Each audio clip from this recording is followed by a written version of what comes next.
بینندگان جان، با سلام و شب بخیر. امیدوارم هر جای این پهنه خاکی هستین خوب، خوش و کامروا باشید.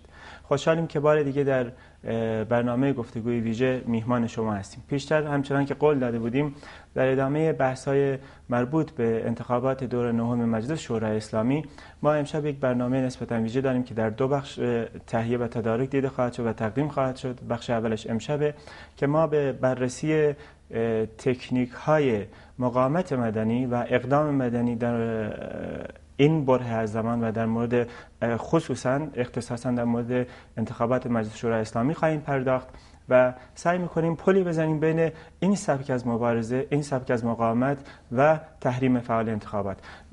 برای اینکه بحثم یه مقداری بازتر کنیم، ابتدا از تحریم فعال شروع خواهیم کرد و ابعاد مختلف آن ویژگی و بعد به خود بحث مقاومت مدنی و اقدام مدنی خواهیم پرداخت. میهمان امشب برنامه ما جناب آقای بهزاد خوشحالی، نویسنده، پژوهشگر و مترجم هستند و امیدوارم که بحث‌های امشب ما مثمر ثمر بود باشه و تا آخر برنامه با ما همراه باشید. خب جناب خوشحالی، با سلام. خیلی خوشحالم که تشریف آوردیم این برنامه. عرض ادب و احترام دارم خدمتتون و سپاسگزارم از اینکه مهمان برنامه شما شدم. مرسی، ممنون. خب بحث رو شروع کنیم، چون می‌خوایم یه پلی هم بزنیم بین تحریم فعال انتخابات و بعد خود تکنیک‌های به قول معروف مقاومت مدنی و اقدام مدنی. اول در مورد خود تحریم فعال صحبت کنیم. اساساً تحریم فعال به چه معنیه؟ چه ویژگی‌هایی داره و چه تفاوتی با انواع دیگه تحریم‌های عمومی که همیشه در طول این سال‌ها صورت گرفته داره؟ بله. من اجازه میخوام قبل از اینکه وارد بحث تحریم فعال انتخابات بشم در واقع یک مقدمه رو به صورت نظری عرض کنم خدمتتون و آرام آرام و گام به گام حرکت کنیم و سعی خواهم کرد کوتاه حرف بزنم در این مورد و بلافاصله به در واقع تکنیک‌های نافرمانی مدنی بپردازیم و به هر حال بینندگان عزیز و کسانی رو که مشتاق هستند با این موضوع بیشتر آشنا بکنیم و در واقع اون راهکارهای اجرایی تحریم فعال رو در اختیارشون قرار بدیم. صحبت رو با این در واقع گزارش شروع می‌کنم که حتی در جهان به هم پیوسته کنونی هم که به هر حال در عصر اطلاعات و حتی میگن عصر فرا اطلاعات هستش و مشخص‌ترین ویژگیش در واقع به هم پیوستگی اون هستش، هنوز سه چیز مهم هست به مثابه دوران‌های غرب. یکیش ماهیت حکومت هاست یا ماهیت دولت ها، دوم قدرت دولت هاست و سوم ترجیحات و اولویت های اون حکومت ها و دولت ها. من در مورد ماهیت دولت ها صحبت میکنم. به هر حال اکنون دیگر بر کسی پوشیده نیست که ماهیت جمهوری اسلامی، ماهیت حکومت اسلامی ایران به لحاظ تئوریک، به لحاظ در واقع نظریه و نظریه پردازی و از نگاه اندیشه سیاسی یک ماهیت تمامیت خواه است. این شاید تا در اوایل انقلاب بسیاری بر این باور بودن که مدل جمهوری اسلامی میتونه مدل جدیدی برای در واقع در کنار هم گذاردن جمهوریت و اسلامیت در کنار یکدیگر باشد. اما بعد از 33 سال به هر حال میتونیم به خوبی مشخصاً بسیار روشن و واضح در واقع از ماهیت این دولت بر اساس نظریه‌های شناختی یک ویژگی تمامیت خواهی رو استنتاج و استخراج بکنیم و همه اینها رو هم در واقع به جمهوری اسلامی تعمیم بدیم.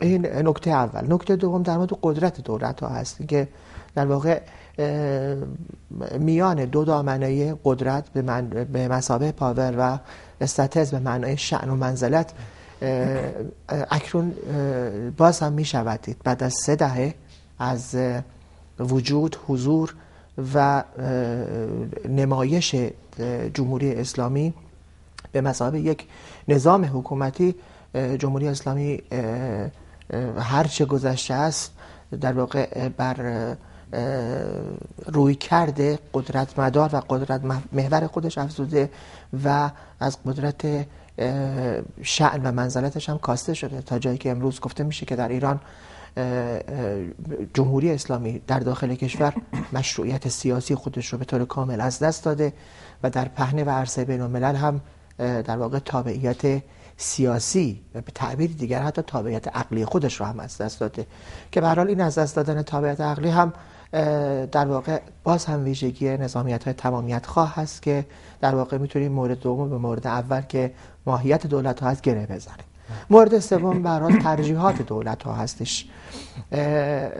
صحبت از نمایشی بودن هست، صحبت از تقلیل گرایی بودن هست در نظام‌های تمامیت خواه و نظام‌های در واقع توتالیتر که هر آنچه در این سیستم‌ها برنامه ریزی می شود، طراحی می شود، اجرا می شود و در واقع سیاست گذاری می شود، همه آنچه هست در واقع نمایشی است تقلیل گرایانه از واژگان، بی ارزش کردن واژگان، بی ارزش کردن در واقع اندیشه ها، بی ارزش کردن انسان ها، بی ارزش کردن در واقع حقوق و مبانی، حالا چه مبانی سیاسی باشه، چه مبانی اجتماعی باشه، چه مبانی فرهنگی باشه و به هر حال با توجه به اینکه عرض کردم چه در مورد ماهیت دولت ها، چه در مورد قدرت حکومت ها و چه در مورد ترجیحات در واقع می شود به طور کامل الان مشاهده کرد که جمهوری اسلامی در واقع از اون خاستگاه ها و وضعیت ها پیروی میکنه. اما در مقابل این سه مؤلفه چه باید کرد؟ من خلاصه عرض میکنم خدمتتون. نکته اول در واقع بازشناسی و بازشناسانیدن جوهر روابط حاکم هست، چه بر ماهیت، چه بر قدرت و چه بر ترجیحات حکومت اسلامی. نکته دوم پس از شناسایی کردن در واقع نوعی بیان هست، یعنی بازگو کردن و واگویه کردن ماهیت این حکومت ها، قدرت این حکومت ها و ترجیحات این دولت ها برای آنچه که در واقع صحبت ازش خواهد شد. این در واقع بحث اولی هست به عنوان مقدمه. اما صحبت از تحریم فعال انتخابات هست. چرا در واقع میخوایم اولا انتخابات رو تحریم بکنیم و چرا روی کردی بعد از 3 دهه الان دیگه تقریبا به صورت یک گفتمان غالب در اومده در میان اپوزیسیون ایرانی، در میان احزاب مختلف ایرانی به صورت عام و در احزاب کردستانی به ویژه، که چرا باید تحریم فعال کرد. ببینید این هم برمیگرده به همون مسئله اول، اما از یک نگاه و زاویه دیگر. گفتمان حاکم بر جمهوری اسلامی یا گفتمان ایدئولوژیک محور هست، هم گفتمان ایدئولوژیک محور هست و هم گفتمان در واقع تمامیت محور. یعنی جمهوری اسلامی، حکومت جمهوری اسلامی اکنون ترکیبی از گفتمان ایدئولوژی محوری هست و گفتمان تمامیت محوری. گفتمان تمامیت محوری به هر حال صحبت شده ازش که در واقع جمهوری اسلامی از تمام کاراکترها، ویژگی‌ها و مشخصه‌ها و مؤلفه‌های یک نظام تمامیت خواه پیروی میکنه و در مرحله بعد هم چون یک گفتمان ایدئولوژیک محور هم حاکم هست برش که به هر حال یک وجه تاریخی هم داره و از ابتدای انقلاب اسلامی با همون در واقع اصطلاح معروف جمهوری اسلامی نه یک کلمه کم نه یک کلمه زیاد در واقع مشخص شد و به مردم نمایش داده شد.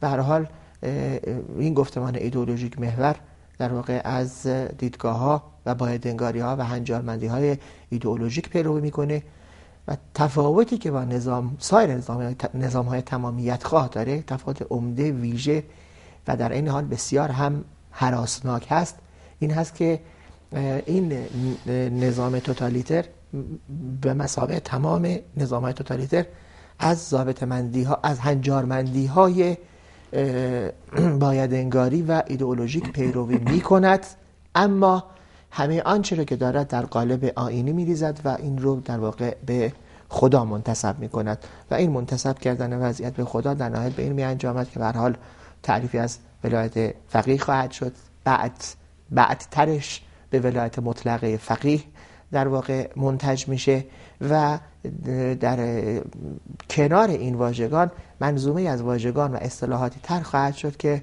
نظام‌های حقوقی، نظام‌های اجرایی، نظام‌های داوری و نظام‌های قانون‌گذاری در ایران رو تحت تاثیر خودش قرار میده. راهکار مقابله با در واقع تلفیقی از گفتمان تمامیت محوری و گفتمان ایدئولوژیک محوری چی هست؟ به صورت خلاصه بسیار بسته عرض کنم خدمتون، طرح یک گفتمان مطالبه محور هست. چه کرده اید، چه هستید، چه باید می بودید یا چه باید باشید، که این از طرف اپوزیسیون، از طرف مردم، از طرف نخبگان باید طرح بشه. و در مرحله بعد هم طرح گفتمان‌های زاویه دار است. طرح گفتمان‌های زاویه دار به چه شکل؟ با این هدف که در واقع انگشت گذاشتن و صحه گذاشتن روی اشکالات باشه، برجسته سازی اشکالات، نواقص و کاستی ها باشه، در واقع تطبیق ادعاها با عمل باشه، نظارت و مونیتورینگ کامل باشه، بزرگنمایی این کاستی ها هم باید باشه، چون هدف همین هستش، سازماندهی معترضین و اپوزیسیون در یک جبهه و در یک محور هست و در واقع در ادامه هم کوچک نمای قدرت نظام. چون خودتون میدونید پاشنه آشیل تمام نظامیت های تمامیت خواه در واقع تکیه کردن به قدرت هست، به مثابه در واقع امر غالب، و این در واقع پاشنه آشیل نظام های تمامیت خواه هستش که آنقدر در قدرت غرق می شوند و آنقدر در واقع در توهم قدرت قرار می گیرند که سرانجام از همین پاشنه آشیل در واقع خواهند خورد. اینها رو برای چه انجام میدیم؟ طرح گفتمان در واقع مطالبه محور و طرح گفتمان‌های زاویه دار با چه هدفی انجام میشه؟ این هستش که در واقع گذار بکنیم از واگرایی به همگرایی، گذار بکنیم از عدم انسجام به انسجام و در واقع گذار بکنیم از تفرقه به وحدت و یک پارچگی. این تا اینجا هست. من هنوز سوال حضرت عالی رو جواب ندادم، به عنوان یک مقدمه ترک کردم، به هر حال این لازم بود. اما اقدام فعال به چه معناست؟ حالا تحریم نه، اقدام فعال به چه معناست؟ پیش در واقع پیش زمینه یک تحریم فعال این هست که ما بدونیم اقدام فعال چیست. اقدام فعال در واقع چند گزینه میتونیم این رو خلاصه بکنیم، جمع‌بندی بکنیم که به هر حال اینا هم قابل بحث هستن. نخست تعریف گزارهای منطقی عقلانی است. تعریف و شناسایی و شناسانیدن گزارهای منطقی عقلانی است برای سبیل هدفتون که به هر حال مردم باشن، چه مردم ایران و چه در واقع قالب‌های جز به صورت ملیت‌های ایران.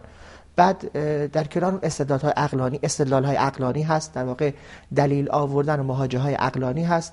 مرحله بعد تحریکات انگیزشی هست، در واقع تحریکات احساسی هست و تقویت انتظارات منطقی مردم. با چه هدفی؟ با هدف کلید زدن نارضایتی مردم، این که بسیار بسیار مؤثر و مهمه. و مرحله بعدی ایجاد کشمکش میان احساس خوشایند یا ناخوشایند مردم با اون نتایج استدلال عقلانی هستش. روی این بیس اقدام در واقع اقدام فعال صحبت از تحریم فعال میشه که در واقع تحریم فعال تمام این گزاره هایی هستن که خدمتتون عرض کردم، تمام این مؤلفه هایی هستن که خدمتتون عرض کردم. اما در تحریم فعال تمام آنچه که گفته شد در واقع از تئوری به عمل در میاد و یک کارکرد ویژه پیدا میکنه و به صورت یک عملگرایی در واقع صرف مطرح میشه که در نهایت اون هدفی که براش متصور هست آگاهی جمعی بخشی هست، هماهنگی میان ارزش ها هست، هماهنگی بین ارزشی میان ارزشی، میان لایه های مختلف در طبقات مختلف اجتماع و هماهنگی باورها هست. یعنی در واقع تحریم فعال به این معنا است. اما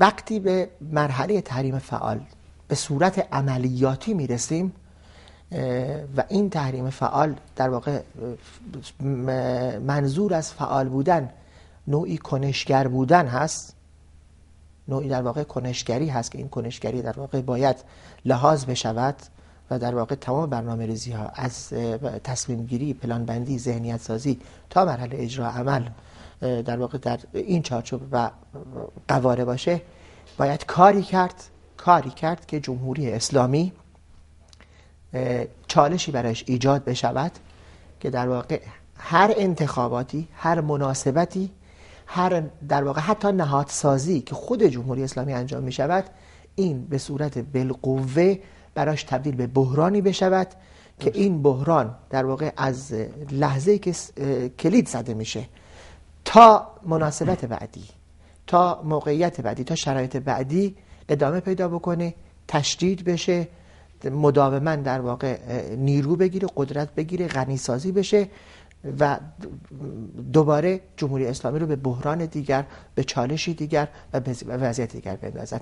یعنی در واقع هدف از تحریم فعال این هستش که مداوما جمهوری اسلامی در وضعیت کساد و رکود قرار بگیره، اجازه ندیم در واقع به مرحله رونق برسه و این چرخه های در واقع سینوسی رو انقدر براش کوچیک بکنیم که در واقع جمهوری اسلامی همیشه در مینیموم ها و حد اقل ها قرار بگیره و وحشت، هراس و واهمه داشته باشه، حتی از مناسبتی که خودش ساخته که این در حال در جنبش اعتراضی 88 هم دیده شد. مناسبت هایی که خود جمهوری اسلامی می ساخت تبدیل به چالشی امنیتی و تبدیل به بحران امنیتی برای جمهوری اسلامی ایران میشد. این رو به سخن مقدمه عرض کردم خدمتتون. خیلی خوب، مرسی. من قبل از اینکه برم در مورد بحث اقدام مدنی حرف بزنم، لابلای سوالات شما، ببخشید فرمایشات شما، یه چیزی به ذهن من رسید. پس ما برای رسیدن به یک اون پیک تحریم فعالمون و اینکه خب بالاخره به نتایجی برسیم، باید از یک طرح توامان گفتمان در واقع اول زاویه دار و بعد مطالبه استفاده کنیم، مطالبه محور زاویه دار. و در ادامه چیزی که ما می‌خوایم نتیجه بگیریم اینه که به مردم یک خودآگاهی فعال ببخشیم. یعنی این دفعه در بحث تحریم احزاب و اپوزیسیون نقش هدایتگر و طراح دارن و مردمن که این دفعه کنشگرن، یعنی در واقع اونها اقدام می‌کنن. همین چیزیه، درسته؟ بله، دقیقاً وقتی صحبت از آگاهی جمعی میشه، اینها به هر حال در واقع مرحله به مرحله و به قول استپ با استپ هستش. شما آگاهی جمعی در واقع ابتدا آگاهی فردی ایجاد میکنی، سطح آگاهی فردی رو وقتی ایجاد کردی در واقع به خودآگاهی میرسونی. وقتی این در واقع خودآگاهی ها در یک کمپلکسی با هم جمع میشن، این کمپلکس در واقع در نهایت تبدیل به آگاهی جمعی خواهد شد که به هر حال از مرحله در واقع آگاهی بخشی تا رسیدن به خودآگاهی فردی، بعد رسیدن به در واقع آگاهی جمعی و آماده سازی در واقع بستر و زمینه جامعه در میان تمامی لایه‌ها، این در واقع نیاز به یک نقش هدایتگری داره که در واقع احزاب و اپوزیسیون به عنوان چکیده خواست‌ها، مطالبات، مخالفت‌ها و هر آنچه مطالبات یک ملت هست به هر حال میتونن این نقش هدایتگری رو در واقع به عهده بگیرن. قبل از اینکه وارد مقدار جزئیات بیشتری در مورد خود تکنیک‌های مقاومت مدنی و اصلا تعریف اینا و تفاوت‌های اقدام مدنی و اینا بشیم، من سوالمو اینجوری طرح کنم. ببینید خیلی‌ها به ویژه در اپوزیسیون ایرانی، مثلا در جامعه ایرانی، معتقدن که با توجه به اون ساختار جمهوری اسلامی که خب توضیحات بسیار بسیار مبسوط و دقیقی هم شما فرمودین در این مورد که اون ایدئولوژیک محور بودنش مخصوصا که خیلی مهمه، نمیشه از تکنیک‌های مقاومت مدنی یا کلا از این سیستم، این روش از مبارزه برای ساقط کردن جمهوری اسلامی و دست یافتن به اهدافمون برسیم. مثلا در ترکیه همچین بستری از شما می‌بینید، کردها 80 سال بالاخره اینجوری وضعشون اینجوری بود، ولی الان فضای بازی ایجاد شده به هر دلیلی حالا و میتونن مبارزاتشون در قالب یک مبارزه مدنی پیش ببرن. میگن در مورد جمهوری اسلامی این امکان نداره. نظر شما چیه؟ واقعا نمیشه یا واقعا میشه و چرا؟ بله، ببینید الان اقدام مدنی، نافرمانی مدنی، بدفرمانی مدنی و اندکی تئوریک‌تر اگر صحبت بکنیم بحث نبرد نامتقارن که امروز به هر حال به عنوان یک در واقع مدرسه ای شناخته می شود، به عنوان مکتبی شناخته می شود، در واقع نبرد نامتقارن هم علم هست، هم هنر هست و هم تکنیک هست. یعنی این دیگه به طور کامل و مشخص در دنیا در واقع صحبت میشه و شاخص گذاری میشه. ببینید اندکی دور اندکی نزدیک. اندکی دور اگر بگم، اگرچه تا در واقع اوایل دهه 90 میلادی صحبت از نافرمانی بدنی به این شکل به صورت علم، فن و هنر نشده بود، اما ما در خود نظام جمهوری اسلامی در اوایل دوره سرکوب در میانه‌های دوره سرکوب و در این اواخر در واقع عمر نظام جمهوری اسلامی که من میتونم بگم به صورت داره به سراشیبی سقوط با سرعت تمام حرکت بکنه، نمودهایی از نافرمانی مدنی رو داشتیم. در سال 1358 در واقع کوچ جمعی مریوان نمادی از یک اقدام مدنی بسیار بسیار مشخص، روشن، زیباست که در واقع به عنوان یک تابلوی از مقاومت مدنی و یا اقدام مدنی میشه درش صحبت کرد. حداقل بتونم بگم در یک مقطع کوتاهی از زمان مانع از در واقع کشتار مردم شد، کشتار وسیع مردم شد و در مرحله دوم در واقع میتونم بگم فرمان کشتار آقای خمینی رو در مرداد ماه 58 حداقل 2 ماه به عقب انداخت. یعنی این در واقع فرمان جهاد باید در تیر ماه صادر بشد. این یک نمونه. نمونه بعدی در واقع اقداماتی هستش که به مناسبت سالگرد شهادت دکتر قاسملو در 22 تیر ماه ما در واقع شاهد تحریمی بودیم که از طرف کسبه و بازار اجرا شد و چند سال بسیار بسیار به صورت موفق عمل کرد. مثلا در مورد شهادت فرزاد کمانگر، یا حالا اینو عرض میکنم خدمتون، در ادامه 84 در واقع یک جنبش نافرمانی مدنی که در ایران در کردستان به وجود آمد، این در واقع محصول همین پیروی کردن از نافرمانی مدنی بود که به هر حال بعد از کشتار شدیدی که جمهوری اسلامی ایران شروع کرد و در اوجش در سقلز بود که به شهادت حداقل 11 نفر انجامید، در اواسط مرداد در واقع فرمان بستن، در واقع پیشنهاد بستن مغازه‌ها و دکان و بازار در کردستان مطرح شد و به هر حال منجر به این شد که رژیم دست از اقدامش در برداره. و مورد آخری که میخوام عرض کنم در واقع اعتصاب سراسری 23 اردیبهشت 1189 بود که در حالی که تمام مردم ایران تصور میکردن که سیاست‌های جمهوری اسلامی در کردستان به نتیجه رسیده و پروژه کلونیالیسم فرهنگی ملت کرد در واقع توانسته از کردها رو از پهنه مبارزه سیاسی خارج کنه، کردها هوشمندانه در جنبش اعتراضی 88 مشارکت نکردند، اما با شهادت در واقع فرزندان ملت کرد پس از اون اعدامی که انجام شد در روز 23 اردیبهشت ماه 1389 مردم کردستان در یک اقدام جمعی و با آری گفتن به در واقع پیشنهاد مشترک رهبران و احزاب کردستانی در واقع اون میتونم بگم حماسه بزرگ رو در کردستان خلق کردن و نشان دادن که به هر حال کردها چه میتوانند بکنن. این اندکی نزدیک در مورد کردستان هست. اندکی دورتر ما در سالهای اخیر شاهد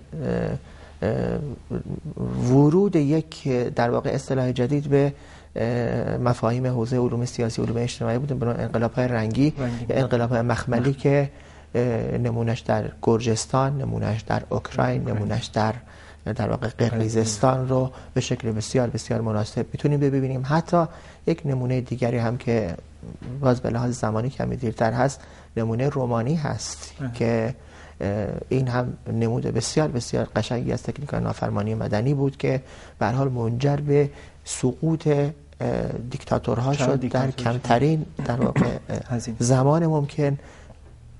و مورد گرجستان رو که میتواند مشابهت هایی با تحریم فعال انتخابات در ایران داشته باشد، اون زمانی بود که در واقع ادوارد شوارتنادزه در گرجستان در هنگامه انتخابات اون فضای نسبتاً بازی که ایجاد شده بود، مردم تونستن از اون موقعیت ها استفاده بکنن و تکنیک‌های نافرمانی مدنی رو به عاملی تبدیل بکنن برای در واقع گذار از دیکتاتوری به دموکراسی. این یک نکته. و نکته دیگرم عرض کنم خدمتتون که اصلا عنوان کتاب جین شارپ هست از دیکتاتوری به سوی دموکراسی. یعنی در واقع این تکنیک‌های نافرمانی مدنی و این شرح و بستی که به این طوری داده شده برای این هستش که ما گذار بکنیم از دیکتاتوری به دموکراسی. ویژه‌تر چیزی که میخوام عرض کنم خدمتتون اشاره به اوائل صحبتم هستش که هرچه نظام‌ها توتالیترتر باشن، تبابیت خواه‌تر باشن و اتکاشون به قدرت بیشتر باشه، پاشنه آشیلشون در همونجاست. از همونجا میتونیم در واقع ضربه رو به سیستم ها بزنیم. ببین با اینکه وقت الان کوتاهه ولی نمیشه از بعضی سوالا گذشت، چون یه مقدار تخصصی می‌خوایم در مورد خود اقدام مدنی رو حرف بزنیم. شما بحث اون 4 تا کشور رو کردین، خب بالاخره 4 تا نظام دیکتاتوری رو فروپاشید، ولی یک مشخصاً یه تفاوتایی بین همون دوران و همون کشورها با ایران هست. چی؟ ببینید این مثلا 3 تا کشوری که جزء اقمار یعنی جزء جمهوری‌های اتحاد جماهیر شوروایی بودن، خب یه خلأ میشه گفت یه خلأ اقتدار، شاید من اینجوری دوست دارم بگم، پیش اومد. بالاخره شورای فروپاشید، مردم دیدن خب 22 میلیون کیلومتر مربع وسعت، اون همه قدرت ششم اقتصادی دنیا میشه و قدرت برتر نظامی جهان یه دفعه فروپاشید از هم و همین رو خود جمعیت این جمهوری هم تاثیر گذاشت که میشه بالاخره کاری کرد. خب بالاخره یه فضای بازی بود، مجبورن یه فضای بازی بالاخره ایجاد کنن، یعنی نمیشد اینجوری ادعا کنن که چون تجربه کمونیستی در شورای از بین رفته و شکست خورده بود بیان همین رو القا کنن به مردم، یعنی همون رو ادامه بدن. خب ولی این فضا در ایران نبوده، یعنی جمهوری اسلامی تقریبا میشه گفت اولین نمونه مثلا جمهوری ولایت فقیه شیعه در تاریخ معاصر و شاید در کل تاریخ بشریت باشه. خب این تفاوت هست، ولی باز شما تاکید میکنین که در جمهوری اسلامی میشه. بله. حالا صحبت از در واقع جمهوریت از استقلال یافته شد، چشم من اینو عرض نمی‌کنم خدمتتون. نمونه رومانی نمونه بسیار بسیار کلاسیک و مدل کاملی است. ببینید چاوشسکو یک دیکتاتور به تمام معنی کلمه بود. نظامش یک نظام تمامیت خواه بود که به هر حال در این نظام تمامیت خواه حتی در واقع مرکزگرایی قدرت با تکیه بر عامل نظامی انتظامی امنیتی میتونم بگم از الان ایرانم شدیدتر و مضاعفتر بود. اما نافرمانی مدنی منجر به این شد که در واقع با مدیریت زمان، مدیریت مکان و مدیریت امکان، توجه می‌فرمایید، به محض اینکه آقای چاوشسکو از ایران باز اجازه تجمع اصلا داده نمیشد در مراسم ها مناسبت ها، آقای چاوشسکو به بخارست برگشتن، در واقع مردمانی رو جمع کردن که به ایشون دوباره خوشامدگویی بکنن به ایشون که شما از سفر برگشتید. در واقع سریع ترین زمان سقوط یک دیکتاتور رو میشه اینجوری برآورده کرد که از ایشان در واقع منتظر بودن که فرش قرمز جلو پاشون پهن کنن، دوباره شعر بگن، مجیزگویی بکنن، براشون مدح و ثنا بکنن. یک دفعه در همان در واقع جمعی که برای خوشامدگویی با آقای چاوشسکو در یک فضایی جمع شده بودن، همانها در واقع دیکتاتور را از صدر به زیر کشیدند و همون دوربین فیلمبرداری که در واقع از طرف تلویزیون ملی رومانی رفته بود برای مراسم استقبال، همون دوربین که الان فکر کنم در موزه بخارست هم نگهداری میشه، همون دوربین در واقع صحنه تیرباران چاوشسکو و همسرش رو در واقع برای تاریخ ثبت کرد. بنابراین میشه این کارو کرد. نمونه دیگر هم در لهستان هستش. به هر حال شما لخوالسا رو همه میشناسن که در اون در واقع فضای بسیار در واقع قدرتگرایانه‌ای که بازم با مکانیزم های نظامی انتظامی امنیتی بر لهستان حاکم شده بود، دیدید که در واقع در گدانسک، از بندر گدانسک یک حرکتی شروع میشه به رهبری یک در واقع سرکارگری که این سرکارگر در نهایت میتونه در واقع نظام سیاسی لهستان رو به سوی دموکراسی راهنمون بشه. پس باید این آقای خامنه‌ای رو یه دور بفرستیم رومانی. شروع میکنیم بحث هستیمون رو ما، یعنی وارد مقاومت مدنی بشیم. تفاوت اقدام مدنی و مقاومت مدنی رو در چی می‌دونید اگه امکانش باشه به صورت اختصار؟ کوتاه عرض میکنم خدمتتون. در واقع مستتر هست در خود معنیش، مستتر هست در خود مفاهیم و چیزا. اگرچه گفته میشد اقدام مدنی و مقاومت مدنی دو روی یک سکه هستند، اما اقدام مدنی از جنس کنشگری است. یعنی شما کنشگر خواهید بود و در واقع به حکم این که شما کنشگر خواهید بود، در واقع باید فعال باشید، باید اکتیو باشید و مراحل از در واقع ذهنیت سازی، مدیریت ذهن تا مراحل در واقع برنامه ریزی، اجرا و کنترل رو شما باید انجام بدید. در واقع شما در مقاومت مدنی رویکردتون رویکردی واکنشی خواهد بود، اما در اقدام مدنی یا اقدام فعال رویکرد شما از جنس کنشگری است. یعنی گزارهای منطقی استدلالی رو شما طرح خواهید کرد، به نتیجه خواهید رسوند، تحریکات احساسی انگیزشی رو انجام خواهید داد و در واقع در نهایت اون کشمکش رو ایجاد خواهید کرد میان احساس خوشایند یا ناخوشایند مردم و وضعیتی که حاکم هست به لحاظ کنشگری، که این بسیار مهم هستش که شما کنشگر باشید، چون وقتی شما کنشگر باشید همیشه یک گام پیش هستید و در کنشگری شما مدیریت زمان، مدیریت مکان و مدیریت امکان رو لحاظ خواهید کرد، زمان رو در نظر خواهید گرفت، برای زمان در واقع پیش‌بینیاتون رو انجام خواهید داد، در واقع بهترین زمان بهینه رو انتخاب خواهید کرد، مکان بهینه رو انتخاب خواهید کرد و از امکاناتتون هم به بهترین شیوه ممکن استفاده خواهید کرد تا در نهایت از در واقع جمع این سزل مثلثی درست بشه که در نهایت ما یک ملت رو در اقدام مدنی که از جنس کنشگری هست به تعامل در نهان میرسونیم که این تعامل در نهان در نهایت همان آگاهی جمعی، هماهنگی ارزش‌ها، هماهنگی باورها هستش که در واقع اون کلیت‌ها رو در واقع سرانجام به یک کلیت وحدت یافته میرسونه. در واقع در اقدام فعال شما از رو اجبار نیست که یه تاکتیکی رو انتخاب میکنید، بلکه شما طرف مقابلتون رو مجبور میکنید که اون برای مقابله با شما تاکتیکی رو انتخاب کنه که به هر حال امکان اشتباهش بیشتره، یا شما در واقع مدیریت میکنید جریان رو. اینجوری نیست؟ میشه اینجوری گفت. اجازه بدید راحت‌تر بگم. در واقع شما در شطرنج سیاسی در اقدام فعال مهره سفید رو انتخاب خواهید کرد و شما در واقع واریانت ها و گشایش ها رو انجام خواهید داد به نیت اینکه در واقع مهره سفید رو در حالت دفاعی قرار. دوستان من به من بگن وقت داریم یا؟ بله وقتمون هم ظاهرا قسمت اول تمام شد. ممنون، مرسی. ان شاءالله ما ادامه بحثمون رو در قسمت بعدی یعنی فردا شب حتما ادامه خواهیم داد. خیلی ممنون، متشکرم که تشریف آوردید. در خدمتتون هستم. مرسی، ممنون.